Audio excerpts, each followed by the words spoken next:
Welcome to today's TED Talk, which is about how to roar as a strategic leader in HP Inc. So thanks a lot for joining, and I have a question for you today. Have you ever wondered how you can make a difference in this world which is constantly changing outside? Which is volatile, it's uncertain, it's complex, it's ambiguous.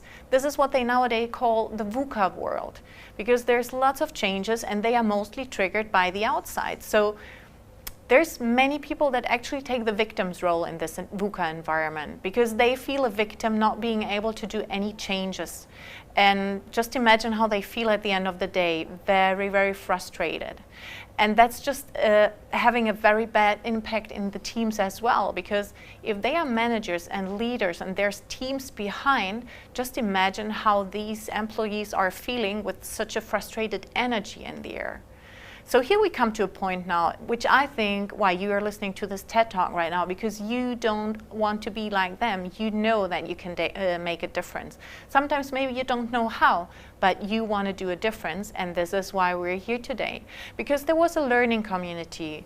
They called themselves the Golden Lions. And it was a very diverse community who looked into this, and they wanted to find out what are the key factors to consider for a strategic leader to roar in this VUCA environment. And I have the pleasure to have Adam here today. Hello, Adam. Hi, Melanie. How are you?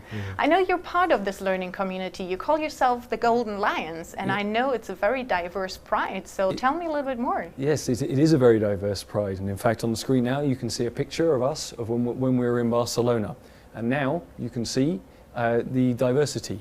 And it's both diversity geography and also an experience. We come from all over the region and all walks of the CS and GSS community. This made for a tremendous amount of discussion as we built this strategic talk. So who have been participating here in the Golden Lions? Okay, so let me see if I can remember everyone's names. Obviously yourself, Melanie, me, Adam, Hattie, Marcus, Rashid, and Enric, Juanjo, and Anna. Okay, there were in total nine of us. So Adam, do you want to share some of the findings with us? Because I'd love to spread the word in HP Inc. about the key factors that you've been finding out. Absolutely. As a learning community, the Golden Lions realized that we wanted to roar, and as strategic leaders, we wanted to ensure that HP Inc. will succeed. So we spent time researching what makes a strategic leader.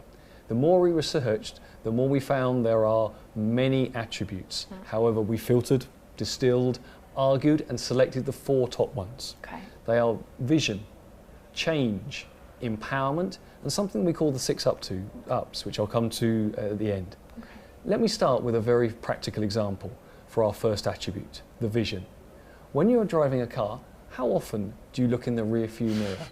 What's that for a question? Well, I don't know, once in a while, when I need to check my makeup or when I change the lane, do any movement. Yeah, you see, you look forward to succeed most of the time, and you wouldn't be here if you weren't successful. In fact, you're very successful.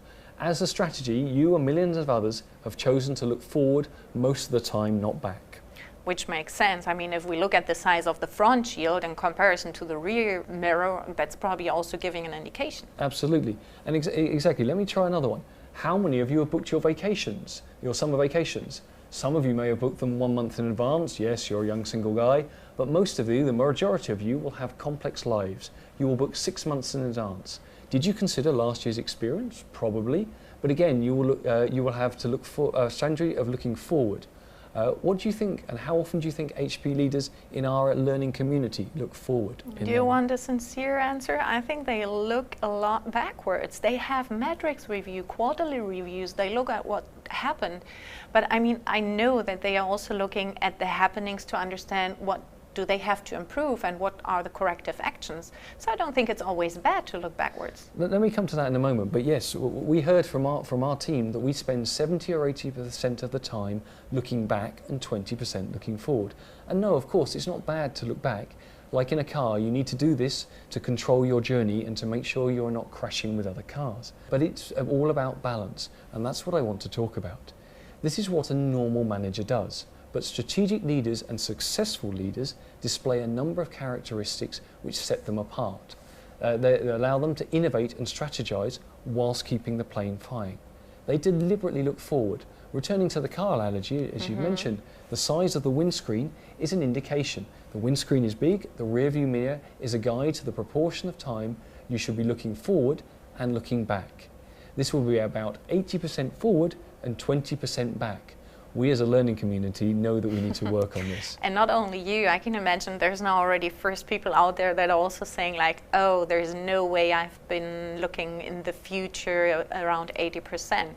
So that's an interesting perspective. But tell me more, what else have you been finding out? Well, it's true, it's only one aspect. Strategic leaders deliberately look forward, but this is not enough to have people to follow you. When you think about strategic leaders, you know their vision. It is the vision of them or their product and how it will change your lives or the customer's lives. If you're working for them or with them, it's easy to develop a plan because their vision is clear.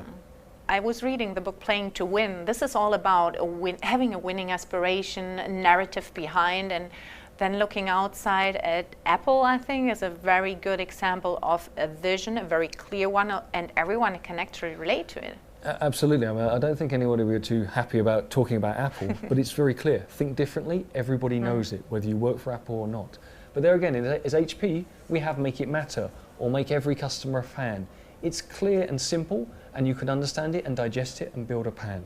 As a learning community, we have Make It Matter and Make Every Customer a Fan, and we've been able to come up with a few others, such as What Are You Changing Today? But we recognise that we will need to work on this and to ensure we are easy and simple to follow. And this, of course, will be very important as we move into the new HP Inc. Oh yeah, for sure.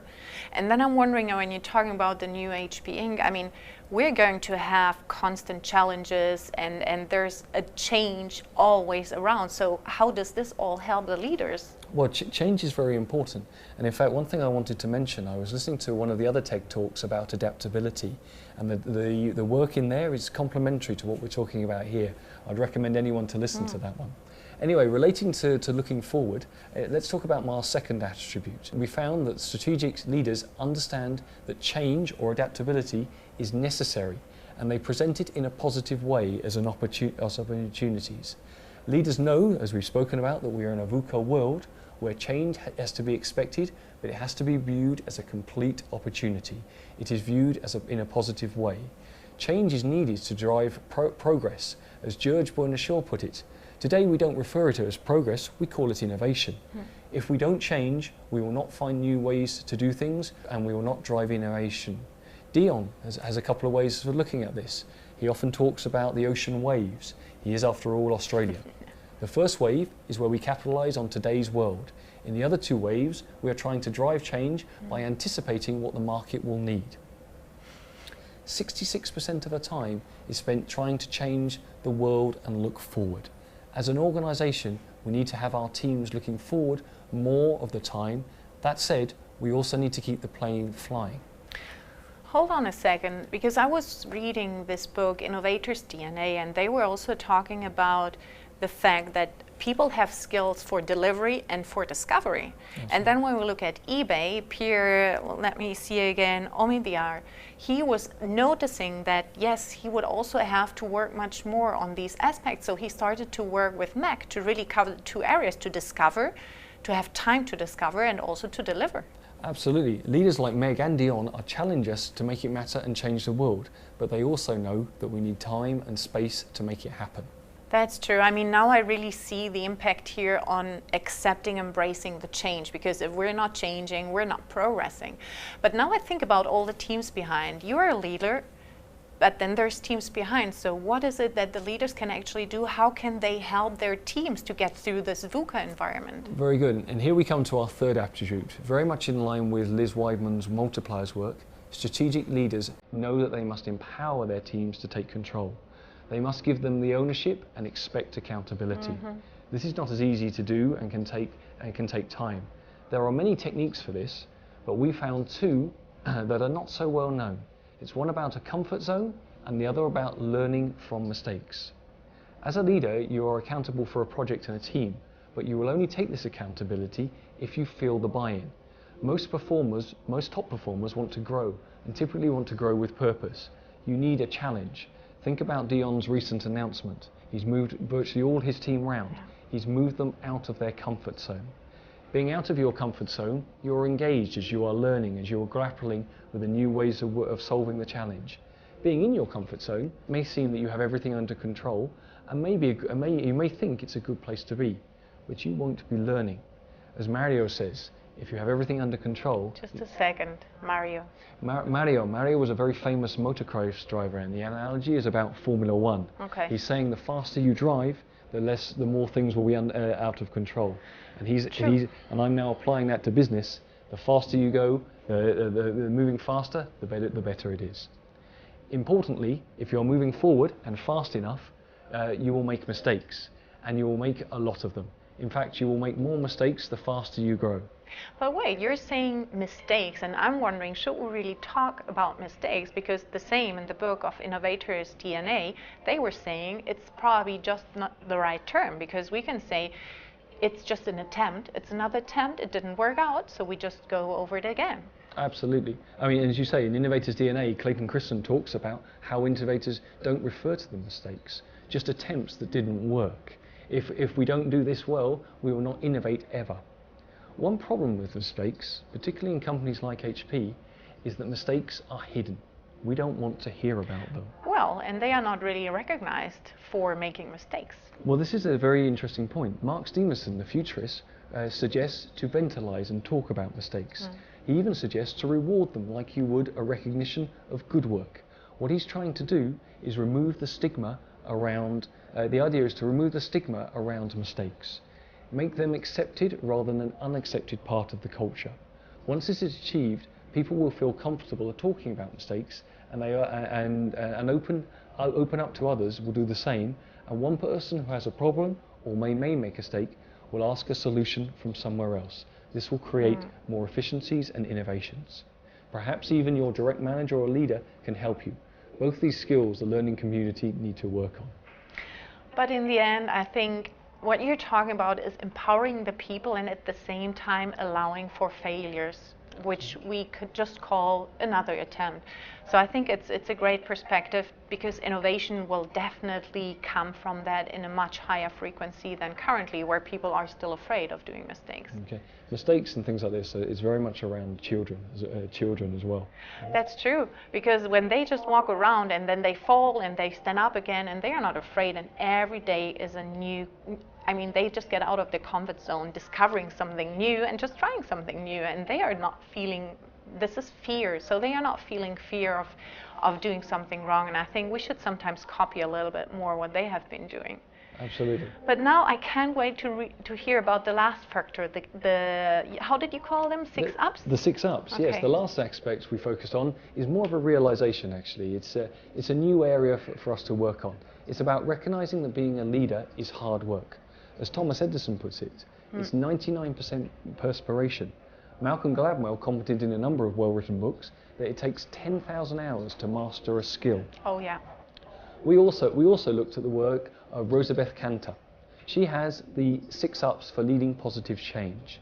The first one, okay, very important, show up. Make sure you are present as a leader. Speak up. Make yourself heard and understood. The third is look up and have a vision and a goal and a way forward. And we've spoken about this already. The fourth one is very important in companies like HP, team up. You can't do this alone. You need to collaborate with others. A fifth one is very much a thing that you need to be aware of, is never give up. Find the Mandela in you. Okay, whatever happens, you just do not give up. And lastly, and very much when you're a manager, is lift up. As a manager, you have the role to lift up your employees. Remember, you will only be as good as the team around you that's performing. You will have to motivate and lead your team. These are the 6 ups that we find very useful to understand what's going on. Wow, I'm really impressed about these findings. So let me wrap them up here for the audience, because I think here's really some key takeaways for me, and I hope for you as well. First, we said there is a vision. We need to look forward, and we need to involve our team as well, so we are all aligned with the vision. Second, embrace the change. It's what we need to progress. It's what we just need to be existing still tomorrow. So if we understand this, it's much easier to accept the change in this VUCA environment. Third point, the empowerment is about being a multiplier and making sure that the leaders are doing their best so that the employees are giving even much more out of their potential. And then the last point about the 6 ups is really telling us round the clock, the leaders need to give everything just to be up at all times and in all situations. So I think these has been really like key findings which we could pin on our wall just in the office to look at it every day and just be reminded on what we can actually do differently in our little VUCA world. So with this, I'm sure whatever is going to happen in HP Inc., they are ready to roar as a strategic leader. And thank you so much, Adam, for sharing this with us.